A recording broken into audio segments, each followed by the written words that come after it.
Welcome to Seeing This. I'm Mike Ornelas, and today it's just too sweet to be joined by Maddy Meyer, who is an entertainment publicist and journalist and is embarking on a brand new journey launching Maddy Mania, a pop culture podcast where she'll spiral down fandom rabbit holes that fuels her passions, including WWE, K-pop, comic books, the MCU, TV, movies, and even basketball. Maddy, welcome to the show. Thanks for having me, Mike. Super excited. That was a really great intro for the pod. Well, it's a big launch. So congratulations with the podcast. We'll dive into the podcast shortly, but I'd love to learn a little bit more about you and your journey into the entertainment industry. You're our first publicist that we've gotten to talk to, but you are also kind of the driving force that helps coordinate a lot of these interviews. What was it that got you interested in being a publicist, uprooting your life and moving to LA? Was there a singular moment? Tell me a bit about that.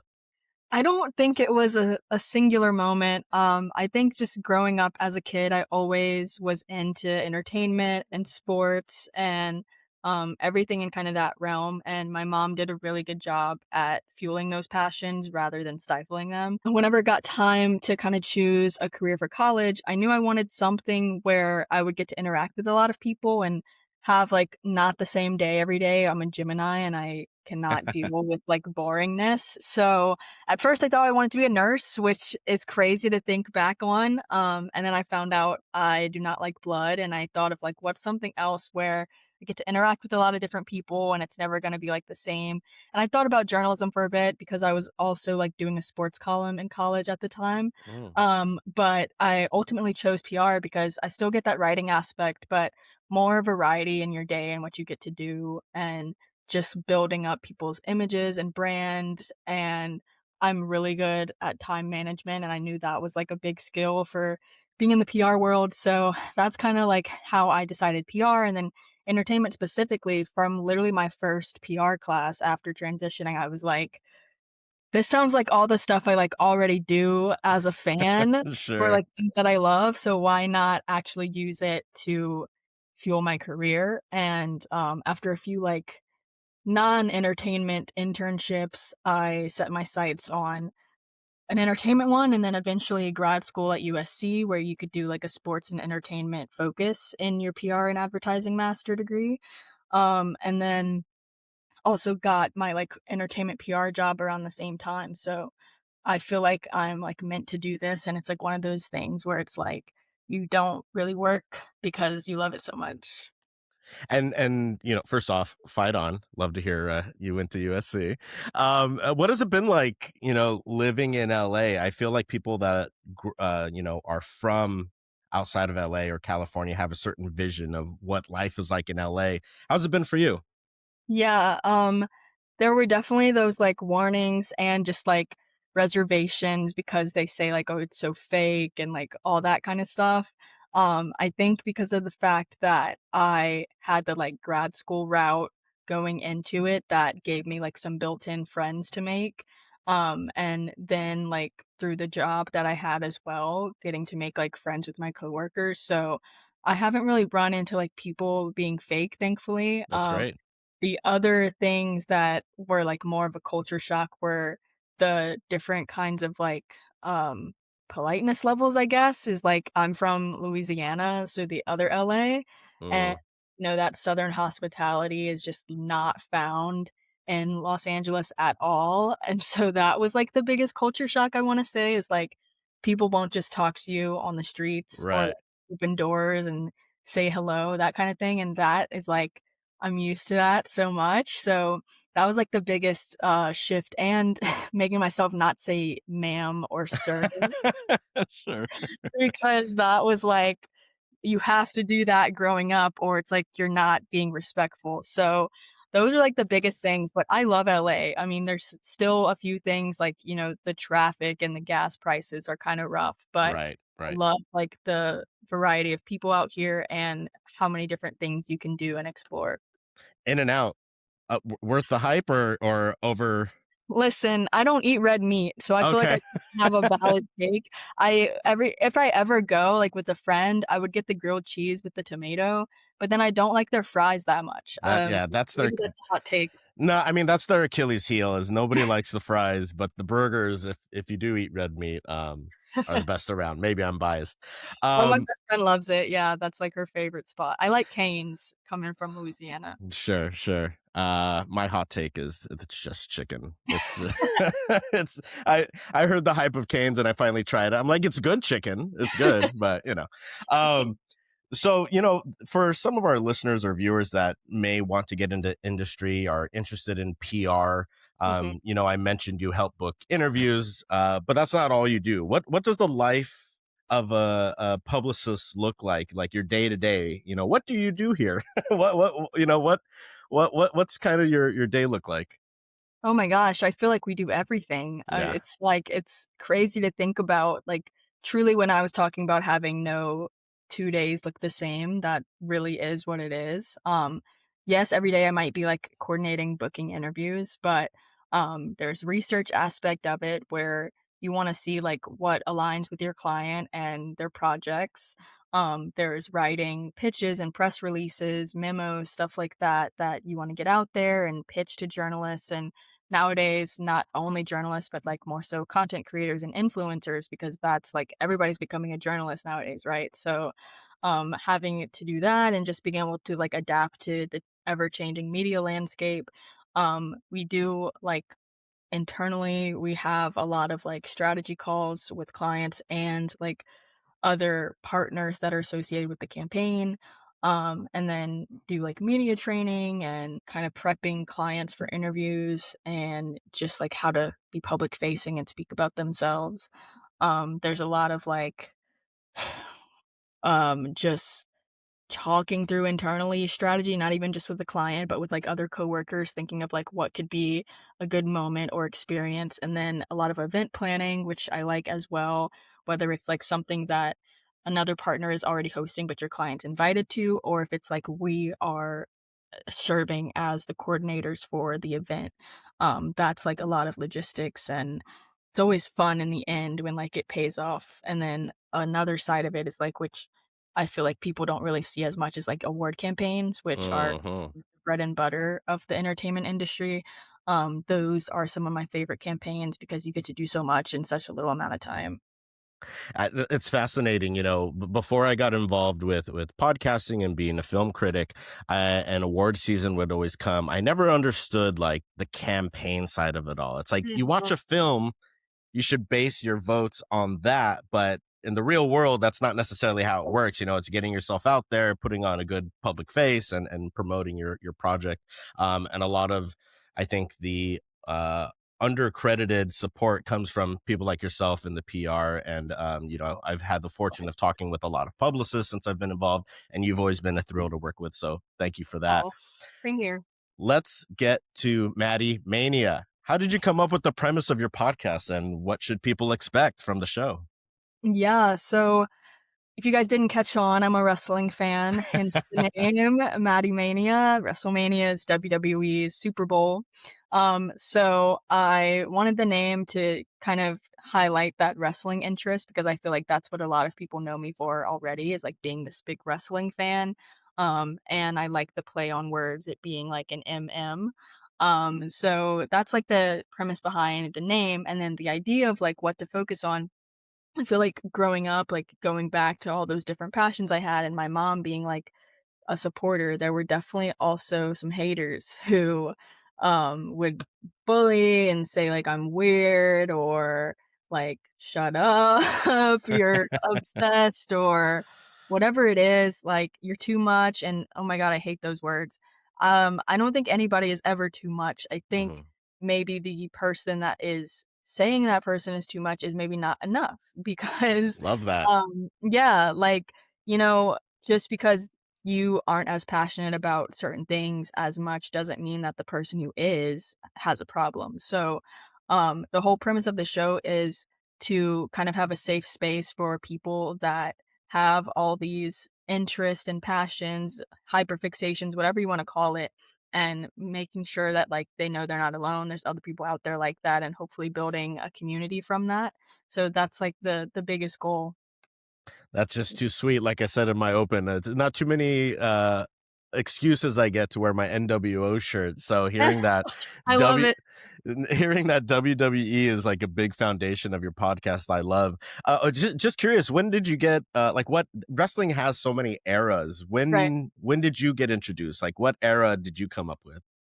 Yeah, so it was 2011. Um, I Wow. watched this little show called Tough Enough. Me and my cousins were at my grandma's and just flipping through channels, didn't have anything to watch, and it was like a sports reality show, and we all liked sports at the time, and so we watched it. They liked it enough, but I liked it enough to like check out the Monday Night Raw that they advertised during the show.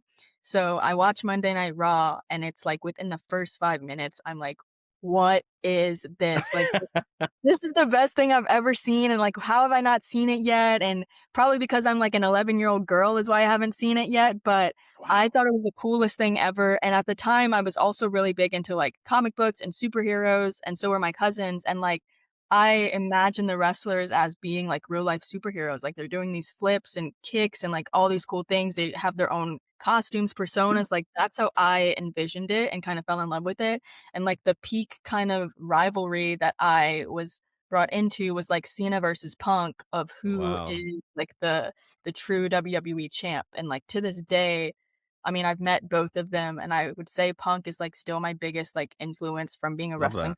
'cause I'm straight edge, and, like, that he's the main reason behind that. Wow, awesome. I had the fortune to meet John Cena once when I was working with Twitter. He came to speak with the employees and everything. And everything I've heard about him and how he presents himself is like he's the real deal. Like I think he has the Yeah. record for the most like make a Make-A-Wish. wish, Yeah, right? he's I that mean, guy. that's awesome. So I wish him all the best. You make me feel so old to say you got introduced at 2011 to wrestling, and it's like, man, I was thinking like, oh, you know, or maybe I should ask, have you gone like historically and looked back at wrestling before and kind of followed like how it became what it is now? Yeah, I mean, I know the legends. Some of the, like, older guys that I like, obviously, like, Edge and Christian. I'm a big Christian fan. I wish he had mainstream, like, love as Edge did. Jericho, I love Stone Cold, The Rock. So, yeah, and Sure. Dusty Rhodes. Whenever I, like, started getting into wrestling, like, my mom would be like, "Oh," my dad would watch it sometimes, not like she was super into it or anything, but she was like, "Yeah, he loved Dusty Rhodes and Junkyard Dog." So You had to dig back a little bit to see them. Well, I love that. You know, we have some overlapping interests as far as the pop culture and different aspects that you'll be covering on the podcast. So I wanted to do a little joint Mount Rushmore. You pick one, I'll pick one, but we'll pick a total of two each. Okay. So good. Mount Rushmore for WWE theme song. What's one of yours? Ooh, WWE theme songs. There's so many. And There's there one that's are. in my head right now, but he's, like, not very popular, so I don't wanna say that one. That's all right. Give him some love. Shed some Okay. light. Kit Wilson, he's having, like, a moment right now. He's on SmackDown. He used to be part of this tag team called Pretty Deadly, but his partner's injured, so he did a Mm.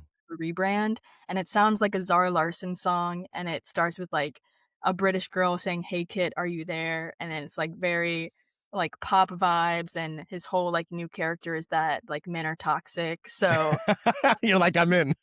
yeah, it's very catchy, and I'm excited, like, he's getting a lot of love, and, I mean, he's great in the ring, and he's good on the mic too, so I love that our picks are clearly going to be so generational, but we'll cover a lot of bases here. We'll cover a lot of bases.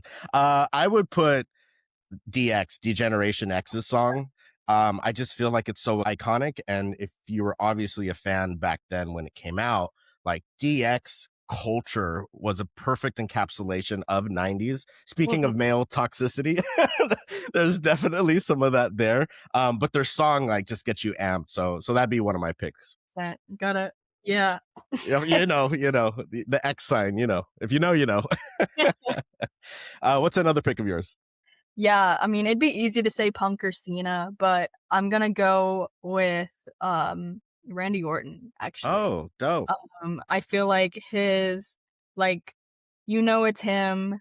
He's gonna have his moment where he's up there doing the little pose. I feel like Randy's is really good and, like, I even tried to learn it on piano, Oh, like, dope.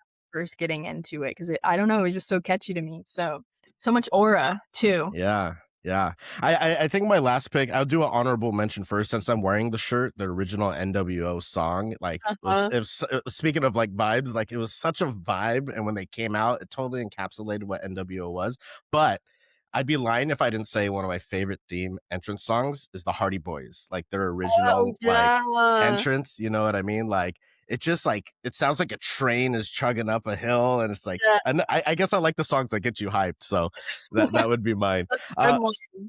next, Mount Rushmore, comic book characters.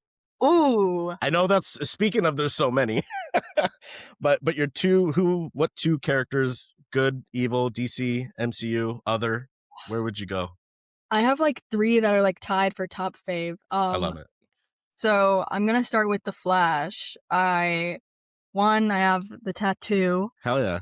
I named my dog Barry Allen. Like, I am a big Flash fan. I was a fan of the Grant Gustin show. I watched it all the way through, but like most people, first 3 seasons were peak and then it fell off. But yeah, whenever I imagine myself, like, if I had superpowers, it was always wanting super speed.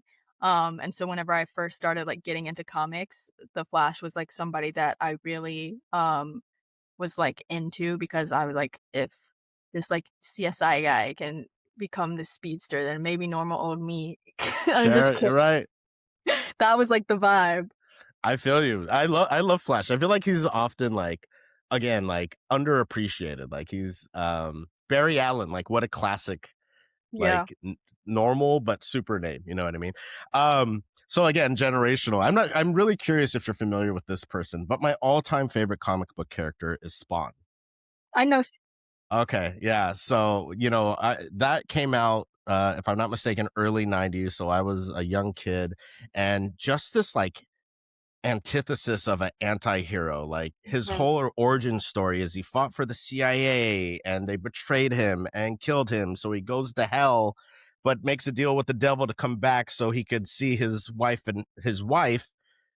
who, spoiler alert, I mean, it's in the first issue, but he comes back to find out his best friend and partner in the CIA has married his wife and has a kid. Like, no, what comic book does that? You know what I Ultimate mean? betrayal right there. Ultimate betrayal. There's been rumors for a few years now they're gonna do a remake film with Jamie We should. Foxx The only as the lead, but we'll see. It's taking some time. I've never, like, read any Spawn solo issues, but there's been, like, some Spawn Batman Oh, for crossovers sure. I've Yeah. read, so that's why I'm familiar. I could dig into my pile over here and get that one, but that's a good one too. Like that's like proper vibes, Batman and Spawn. Yeah. All right, what's your next comic book Mount Rushmore character? Batman is gonna be the honorable Batman. mention Oh, okay. because, like, he did initially get me into liking comics, but I've become such, like, a Spider-Man girl since, the MCU kinda took off. Like, I read a few comics here and there, but once it was, like, depicted on screens, like, I love the Tobey Maguire movies, um, and I think, like, again, just this normal nerdy dude that becomes friendly neighborhood Spider-Man, and yeah, I've dressed up as Spider-Man for Halloween more times than I probably should've. I love to be honest, this isn't on my Mount Rushmore because I'm more inspired from the film, but I Okay. think I was Bane from The Dark Knight Rises for like 5, 6 years. My friends were tired of it. Um, You have the look, that's like a perfect costume. I'd have to shave to really get it because my hair kind of comes through the mask, but yeah, for sure. Honorable mention is Magneto Ooh. because I think again, just like these misunderstood villains or like Yeah. on the edge, specifically around what they do in the animated series, both the one from the 90s and the one they relaunched this last couple years here. But he's like one of those villains that you can empathize with and has a good point and like, really speaks some truth to his madness. But going on the mountain, the first action figure I ever remember buying was Deadpool. So Mm. I'd like to say I was down with Deadpool before the movies came out. And then once the movies came out, I was like, this is so different. This is like boost of energy that MCU needed. So I'll put him on the list. Okay, last one. Female pop stars. My gosh. Number 1 and she's been my number 1 since I was 13, is Ariana Grande. She is the greatest vocalist of her generation. She has so much range and depth. I think despite how media tries to portray her, I think she is a genuinely good soul with Yeah. a good heart, and, like, she's always on the right side of history and societal issues. And she's a good songwriter as well, and, like, as she's grown in her career, she's done some of her own, like, producing and mixing as well, so yeah, Ariana Grande for sure. Number 1, I love that. And a underrated, comedic performer. Like, all of Mhm. her bits on SNL are incredible. So great choice. Again, generationally speaking, I gotta go with the first pop star that, came to me at an important time in adolescence, and that's Britney Spears. I've got her record. Mhm. I've got her record over here. I don't know if folks could see. But it's one of those things where, like, again, as a millennial growing up in the late 90s, early 2000s, I was like a preteen teen, and like it was the MTV TRL start and launch, and like Britney Spears and Sync, Backstreet Boy, like all these guys Yeah, were just forefronting that. And I think at the time she was on top of the world. You know what I mean? I hope she's doing all right now. But she would be my number one. I love that. That's a good option. Um, okay, number 2. It's hard because, like, I have my clear one, and then it's like Yeah, right. everybody else is like she's, like, top of the mountain. But I do like a lot of people. I'm gonna go with Renee Rapp. Um, she started off as an actress and on Broadway. She was in The Sex Lives of College Girls, and she was in Mean Girls on Broadway, and she kinda transitioned into more of, like, singing as a pop star in the past couple years, and talk about, like, best voices I've heard in the past 5 years. Hers is up there for sure. And similar to Ari, like, again, she's on the right side and, like, she's very vocal with, like, LGBTQ plus issues and just, like, anything that is wrong with America, she's gonna speak on it essentially, and Love she that. has a powerhouse voice, and she's amazing live. So I would definitely recommend Renee Rapp. Gotta confess again, showing my age, I'm not familiar, but Just add after this. I'll look into it. Adding her to the list. I gotta go with the OG Madonna. Oh, yeah. The fact that she's transcends decades from the 80s up to the 2000s, and transforms her sound to still like adapt to the times, yet still be individually herself. Mhm. All hail the queen in my book.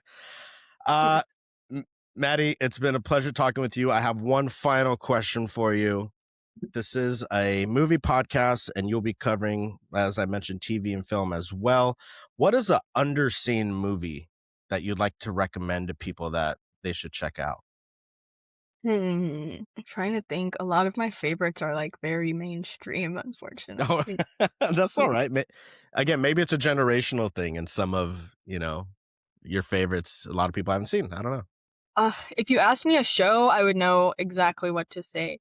Um, movie-wise, maybe, I'm gonna go with Nerve. It's I don't know, like, 2012 maybe, something like that. Very, like, thriller, drama, and, like, psychological as well, and the visuals in that movie are really crazy and just, like, I was hooked the whole time on the Mm. edge of my seat, so That's with Dave Franco, yeah. yeah.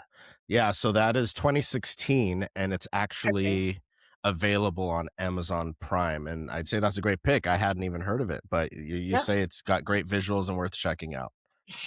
I will put that to my list as well. Out of curiosity, what was the TV show? Oh, Smallville. Smallville. Okay, for sure.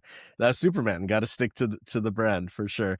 Maddy Meyer. The podcast is Maddy Mania, which is now available. By the time this comes out, it'll be available. So make sure to check that out. Where can people find your podcast? How can they get more information? Yeah, so I'm gonna be posting videos on YouTube and clips both on the at Maddy Mania podcast, Instagram, and TikTok. And then full audio episodes are gonna be available on Spotify, Apple, Amazon, and iHeartRadio. Love that. Maddy Meyer, thank you so much, and look forward to talking to you again sometime soon. Thanks so much, Mike. Really appreciate you having me.